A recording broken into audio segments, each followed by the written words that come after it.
Ladies, gentlemen, and young ladies, good evening, everyone. Featured in international news, the president of the Russian Federation, Vladimir Putin, just answered his ways to NATO on the eve of this emergency meeting that NATO had convened. A meeting that will only turn and mainly around Russia, because that NATO believes Russia has exceeded the limits. Russia caused the weather once by the maid for Russia to rape regularly NATO airspace. So tomorrow there will be this meeting at NATO. At the same time, there will be the meeting of the UN Security Council, always on Russia. It is a first hard to see meetings simultaneous of such a high level against Russia. President Vladimir Putin is no joke, not with that. So he already wanted to send a clear message and a message strong in NATO to make NATO understand Russia's thoughts.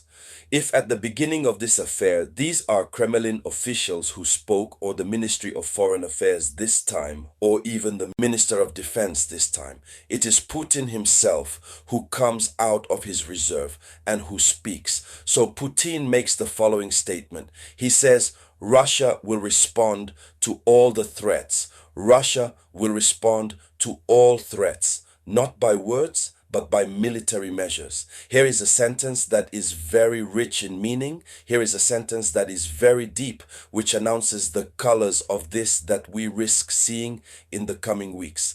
Vladimir Putin is determined. So this is a direct message from Vladimir Putin, and he still claims that Russia is ready to respond to any threat strategic wherever it comes from. Its formula, it's a shocking phrase. When he says we are ready to answer any strategic threat, not by words, it means that Russia will not speak, but with measures military and technical. That means we are not far from the confrontation. If this is the confrontation, Russia is ready to enter into confrontation.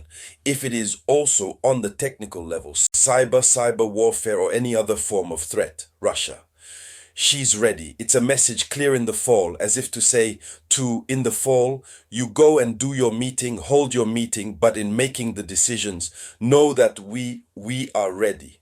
We must know how to take the good decisions, because if you make the wrong decision and you try to threaten us, we are ready to respond blow by blow. So this is a clear warning to the Western adversaries. Moscow does not content more with diplomacy, but Moscow will focus on the response by force. That's what it means. And so here, it is the confidence that Putin has in nuclear deterrence and military that Russia has. Because if you're not sure what you have in military terms, I can't answer so bluntly organization of such a large wingspan. Imagine how many countries are gathered together. How many countries are there? Share the video conference with me, please. Please, you have to share it with maximum. We have more than 32 countries that are going meet tomorrow. All this for one country, Russia. So it's because Russia has confidence in its deterrent force. So already these words that Russia uses, it is already used words to intimidate. What Putin just declared will influence tomorrow's meeting, especially on the NATO side, since on the UN side, Russia will oppose his CAF.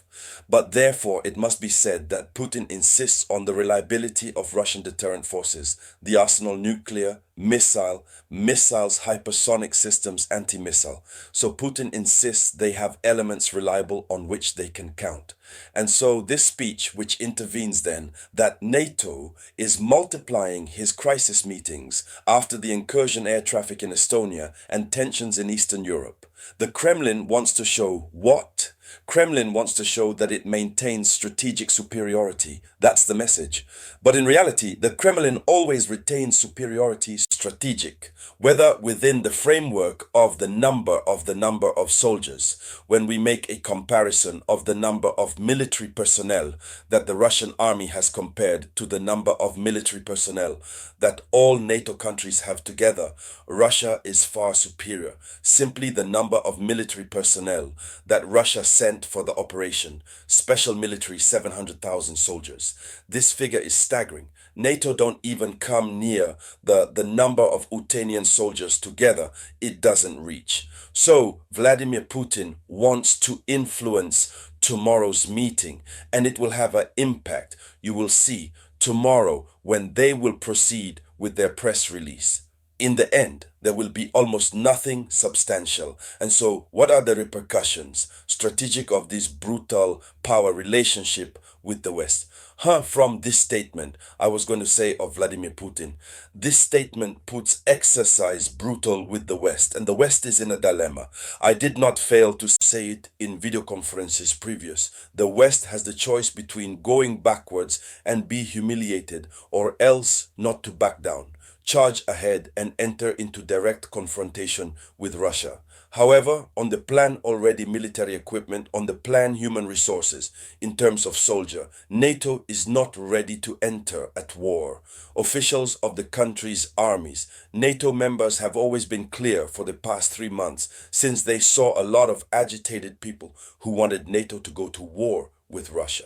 They said, no, well, listen, we can't for the moment. We are not able. We do not have the capacity to go to war with Russia.